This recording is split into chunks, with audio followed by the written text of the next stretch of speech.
I knew the company was finished the moment Jessica Sterling walked into that conference room like she owned the place. Which, technically, her daddy's board position meant she kind of did.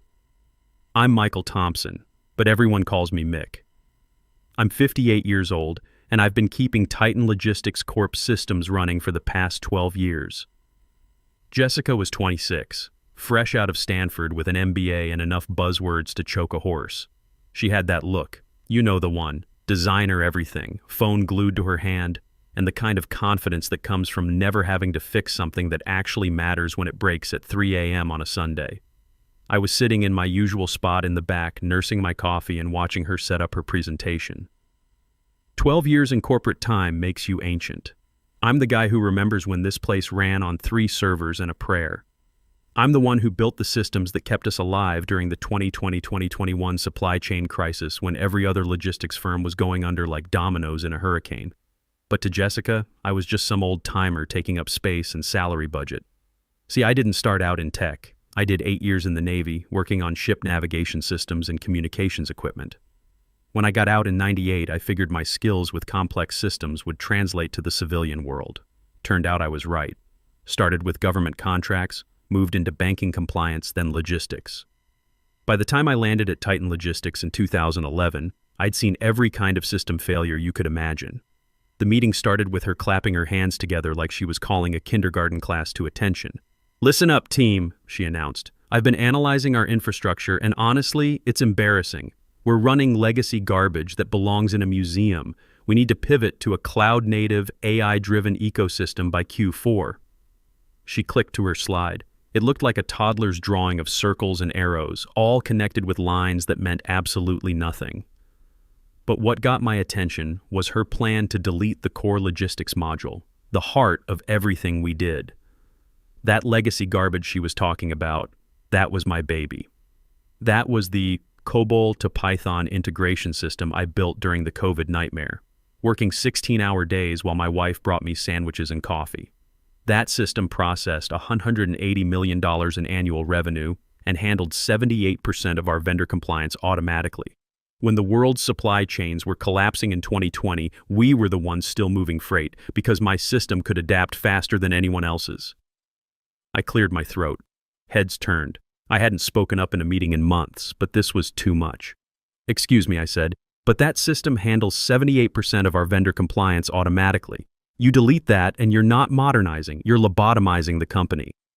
Jessica turned to look at me with that practiced smile they teach in business school. She glanced at my faded Carhartt shirt and work boots, then checked her Apple Watch like I was wasting her precious time. "And you are?" she asked, even though she knew exactly who I was. I was the line item on the budget her daddy couldn't explain but wouldn't let anyone cut. "I'm Mick," I said, keeping it simple. "I built the backbone you're trying to surgically remove." She actually laughed. It was this wet, condescending sound that reminded me of every entitled officer I'd dealt with back in my Navy days, the kind who'd never been in a real storm but thought they knew better than the chief petty officers who kept the ship running. "Right, Mick. Look, I appreciate what you did back in the day, but we're not running a history museum here. We're building the future. Your monolithic architecture is holding us hostage. We need agility, velocity. We don't need whatever this patchwork is, old-timer." "Old-timer!" The words hung in the air like a bad smell.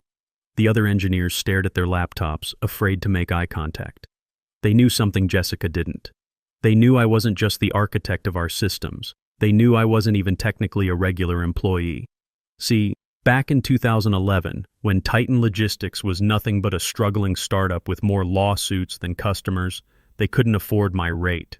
I was a contractor who'd worked government systems and banking compliance. My hourly rate made CFOs cry actual tears. So my lawyer, Heavy Metal Dennis, who operates out of a strip mall next to a motorcycle repair shop, came up with a different deal. I didn't sign an employment contract. I signed a licensing agreement.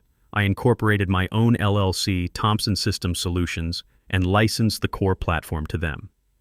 Think Microsoft or Oracle. You don't buy the software, you rent the right to use it. And like any landlord, I kept the master key. The contract was ironclad. My wife, who spent 20 years as a paralegal before retiring, made sure of that. She read every word, questioned every clause. "Michael," she'd said, "if you're going to bet our future on this, we better make sure the dice aren't loaded against us." Jessica didn't know any of this. She saw a 58-year-old guy in work clothes and assumed I was some diversity hire from the old days, maybe kept around out of pity or legal obligation. She thought she was firing dead weight. She didn't realize she was trying to evict the landlord while still living in his house.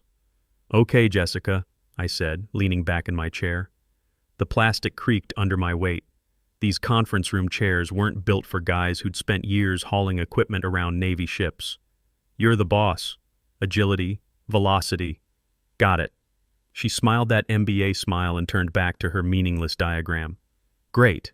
We're going to start sunsetting the legacy modules immediately. HR will be restructuring to align with our new digital transformation initiative. Restructuring. Corporate speak for firing the people who actually knew how things worked." Didn't argue. I didn't tell her she was about to step on a landmine. I just sat there, listening to her talk about synergies and scalability while I checked the date on my phone. My licensing contract renewed quarterly, automatically, unless payment was missed. The next payment was due in 3 days, October 1st, to be exact. Section 4 of my contract was very specific about what happened if the licensee attempted to modify, reverse engineer, or materially disparage the software. And Section 6 was the nuclear option. After the meeting, I walked back to my desk and logged into my private admin console, not the company system, my own server that I rent for $50 a month from a data center in Oklahoma. Jessica wanted a revolution. She was about to get an education. The freeze-out started immediately. First, the calendar invites stopped coming. Then the strategy meetings. I'd sit at my desk, listening to muffled voices from the glass-walled conference room where Jessica was holding court, erasing my system diagrams and replacing them with buzzwords like holistic integration and scalable solutions. It's funny how fast you become invisible in corporate America. 12 years of 60-hour weeks, 12 years of weekend calls to fix crashed servers, and suddenly nobody could make eye contact in the hallway. People I'd worked with for years started avoiding me like I had something contagious. In their world, getting fired spreads like a disease. They figured if they got too close to me, Jessica might decide they were part of the problem too. I understood it. These were good people with mortgages and kids in college. Self-preservation kicks in when you see the executioner sharpening her axe.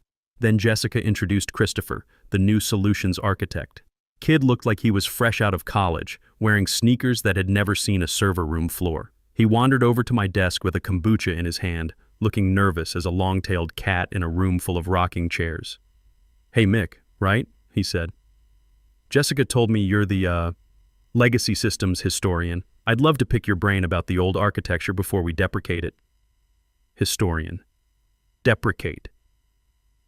I turned my chair around slowly, studying this kid who was supposed to replace a dozen years of institutional knowledge.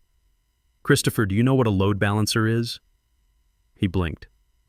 "Well, yeah, we use AWS for that, right? Everything's serverless now." "Serverless," I repeated, taking a sip of my coffee. "Right. Because the cloud is just magic, not actual hardware sitting in a warehouse in Texas that melts down if you don't optimize your database queries properly." He walked away looking confused, probably to go ask Jessica what a database query was. Poor kid. He was walking into a minefield with a map drawn by someone who'd never seen a real explosion. The irony wasn't lost on me. Here I was, getting pushed out for being legacy when I'd spent my whole career adapting to new technology. In the Navy, we'd gone from paper charts to GPS systems. In banking, I'd helped migrate from mainframes to distributed systems. At TitanLogistics, I'd built bridges between COBOL databases from the 80s and modern Python applications. But to Jessica, experience wasn't an asset. It was a liability. She wanted fresh blood. People who'd never seen a system fail catastrophically, who didn't ask uncomfortable questions about backup plans and disaster recovery. By Thursday, my access to the development environment was revoked. I got the standard email, permissions updated by admin.js. I didn't fight it. I didn't storm into Jessica's office demanding explanations. I just opened my personal laptop and checked the bank account for Thompson System Solutions, LLC. It was September 28th. The quarterly licensing fee was due October 1st at midnight. Usually Patrick Murphy, our old CFO who actually understood contracts, had it on auto-pay. But Patrick had been restructured last month too, replaced by some kid who thought QuickBooks was enterprise financial software. I refreshed the banking page. No pending transaction. I checked again an hour later. Still nothing. I sat there watching the clock, feeling that familiar calm that comes from 20 years in the Navy. When you've been in real storms, the kind where 30-foot waves are trying to flip your destroyer and you're working by flashlight because the main power's out, you don't panic when some rookie starts playing with the navigation. You just check your watch and calculate how far you are from shore. I pulled up my contract on the screen. I keep digital copies, but I also have the original signed in blue ink, locked in a fireproof safe at home next to my discharge papers and the deed to the house. Clause 3.1. Payment obligations. Failure to remit licensing fees within 24 hours of the due date constitutes material breach. Clause 3.2. No cure period for willful non-payment or unauthorized modification of licensed materials. Jessica had already violated the modification clause by trying to patch her new cloud-native systems on top of my core infrastructure without proper authorization. The automated logs showed 3 separate attempts to reverse engineer the authentication protocols. Now she was about to violate the payment clause too. I could have warned her. I could have walked into her office and said, "Hey kid, you're about to shut down the engine of your own company." But then I remembered old-timer. I remembered the way she looked at me like I was furniture that needed to be thrown out to make room for something newer and shinier. So I let the clock tick. Friday at 4:00 p.m., HR sent me a calendar invite for 4:30. Subject, quick sync. Location, conference room B. Classic move. Fire people at the end of the week so they can't cause a scene, and the rest of the staff has the weekend to forget you ever existed. I started packing. Not much. A few photos of the grandkids, my Leatherman tool that had been with me since my Navy days, and the small cactus my wife gave me that somehow survived the office environment. "Like you," she'd said when she brought it in, "tough enough to grow anywhere." I wiped my company laptop clean. Not just deleted files. I ran a military-grade scrub on the drive. 7 passes, random data overwrite. Not because I had anything to hide, but because I'm a professional. You don't leave intel lying around for the enemy to find. I checked the bank account one last time. Still 0.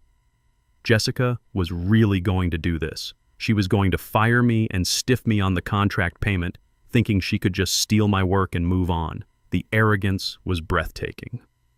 Conference room B was the glass fishbowl near the elevators, designed so everyone could watch your execution.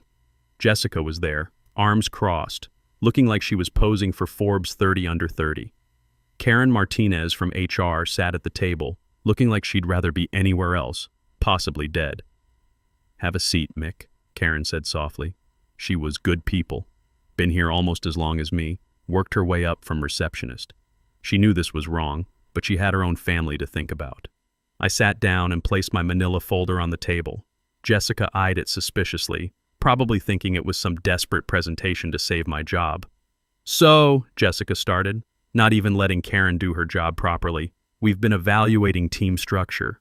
And as we move toward this high-velocity cloud-native future, your skill set doesn't align with our trajectory."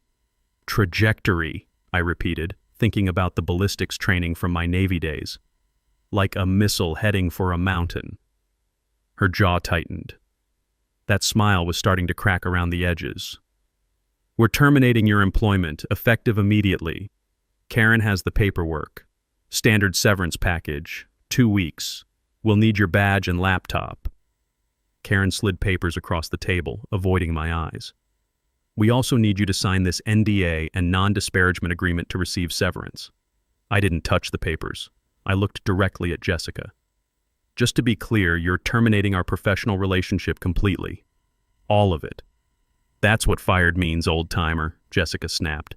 The mask was slipping now. I could see the real person underneath. Spoiled, impatient, used to getting her way because daddy's money always made problems disappear. "Okay." I pulled out my badge and slid it across the table. Then I placed the company laptop next to it. "I'm no longer an employee of TitanLogistics." "Good," Jessica said, pushing off from the wall. "Security will escort you out." "Wait." I put my hand on the manila folder. "We're done with the employment part. Now we need to discuss the vendor relationship." Jessica frowned. "What are you talking about?" I opened the folder and pulled out the licensing agreement, the pages flagged with yellow sticky notes at all the important sections. "I don't work for you, Jessica." "I never really did. My company, Thompson System Solutions, licenses the technology that runs your procurement, logistics, and vendor payments. I was just part of the package. On-site support included in the premium tier. Jessica laughed. Actually laughed out loud. She picked up the contract, glanced at the cover page, and tossed it back down like it was contaminated. This is ancient paperwork from the startup days. We own everything you wrote while you were here. Intellectual property assignment. It's standard. Actually, I said, tapping paragraph 4 with my finger, read that section. All code, architecture, and algorithms remain the sole property of Thompson System Solutions. TitanLogistics is granted a non-exclusive, revocable license contingent on timely payment and adherence to usage guidelines. I watched her eyes scan the paragraph. I saw the exact moment the words registered in her brain, but her ego refused to process them. It was like watching someone stare at a stop sign and insist it was green. "This is garbage," she sputtered. "You were on payroll. That voids this whole contract." "Check with legal," I said calmly.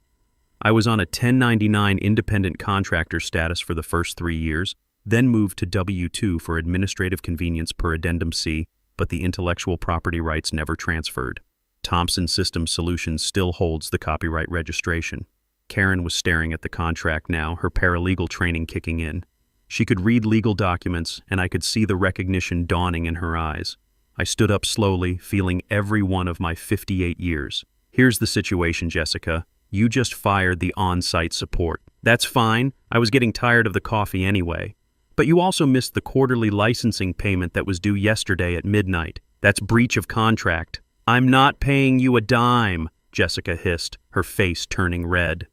"This is extortion." "It's a contract," I corrected. "You didn't pay, you fired the admin, so the software has reverted to its default state according to the license terms, which is offline. Turn it back on right now or I'll sue you into the ground." I looked at her for a long moment, remembering every 3 a.m. emergency patch, every weekend I'd spent in the server room instead of fishing with my grandson. "Jessica, you're currently using unlicensed intellectual property. My lawyer is drafting a cease and desist letter as we speak. If you attempt to bypass the security locks, that's a DMCA violation. Federal crime. You look good in orange jumpsuits. Might clash with that designer blazer." There was silence, then muffled voices in the background. Legal counsel whispering urgently in Jessica's ear. I heard the words federal liability and breach of fiduciary duty. "What do you want?" Jessica pleaded, her voice cracking like ice on a pond. "Put Stephen on the phone. Stephen Blackstone, the CEO. The man who'd bought 3 boats while I was fixing his systems on weekends, who'd promised me a pension plan that kept getting restructured every few years." A new voice came on the line 5 minutes later. Deep, authoritative, but currently shaking like a leaf. "Mick, what the hell is happening down there?" "Morning, Stephen. Your VP of Digital Innovation just evicted your software vendor and forgot to pay the rent. Now she's surprised that the lights went out." Stephen tried the Weir family approach immediately. "Look, emotions are high here. Jessica made a mistake. She's young, she didn't understand the nuances of your arrangement. Come back in, we'll discuss a significant raise. A big one." "I don't want a raise, Stephen. I don't want my job back either. That bridge didn't just burn, it evaporated into atoms." "Then what do you want?" I took a sip of bourbon and looked out at my neighbor wrestling with his lawnmower. "You have 2 options. Option A, Jessica builds you a new system. She says she can do cloud-native AI microservices, whatever. Maybe it'll only take 12 years like mine did. Good luck with that. We can't wait 12 years. You know we can't. Option B, you purchase a one-time perpetual license for the source code, full ownership transfer. You get the keys, the documentation, everything. I walk away, you never see me again. Fine, we'll buy it." "How much?" I'd done the math during my drive home. $1.4 million. The silence stretched so long I thought the line had gone dead.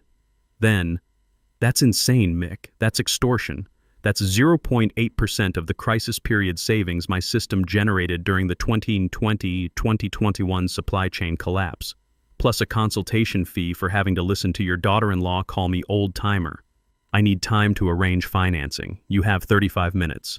After that, the data export protocol initiates automatic purge of customer information to comply with privacy regulations. Wouldn't want to keep user data on an unlicensed system. That would be a GDPR violation. Hefty fines on those. I hung up and poured another bourbon. 32 minutes later, my phone rang. Laura Richardson from legal. Sharp woman who'd worked her way up from document review to general counsel. "We'll wire the money," she said, her voice professionally neutral. "But the system comes back online immediately, the second the wire clears my account. Transferring now." I refreshed my banking app. Pending transaction. Wind $400,000. Source: TitanLogistics Corp. "It's there," I said, my heart doing something strange in my chest. I tabbed to my terminal. Command: update license status to perpetual. Command: cancel data purge sequence. Command: transfer ownership credentials. Enter. 2 minutes later, Andrew texted me. "We're green. Everything's working." Jessica locked herself in her office. People are actually cheering in the break room. I didn't cheer. I sat back in my chair and felt a kind of exhaustion I hadn't experienced since my last day in the Navy. It was over. 3 weeks later, I was sitting in the lobby of Apex Freight, Titan Logistics' biggest competitor. They'd been trying to poach me for years. Brian Collins, their engineering director, came out with a grin that could have powered half of Dallas. "Heard you burned Titan Logistics to the ground and then sold them the ashes," he said. "Just enforced a contract. Strictly business. We're struggling with vendor compliance. System crashes twice a week. Heard Titan Logistics has some miracle code that never fails. Not a miracle, just good engineering. And yes, I built it. Can you build something similar for us?" I smiled for the first time in weeks. "Can't give you the same code. IP ownership transferred legally. But that system is 12 years old, built on legacy Python integration. I've been sketching out a new architecture in my spare time. Rust-based, high concurrency processing. It wouldn't just match Titan Logistics. It would make them look like they're running on punch cards. How long to build it? 6 months with the right team and complete autonomy. No MBAs, no product evangelists, just me and some engineers who know the difference between a pointer and a paperclip." Brian extended his hand. "Welcome to Apex, Mick." 6 months later, we launched Apex Prime. It destroyed the market like Sherman marching through Georgia. Titan Logistics stock dropped 35% in the first quarter. They were stuck with a system they barely understood, maintained by terrified junior developers too scared to change a single line of code. Jessica eventually quit. Last I heard, she pivoted to cryptocurrency consulting, which figures.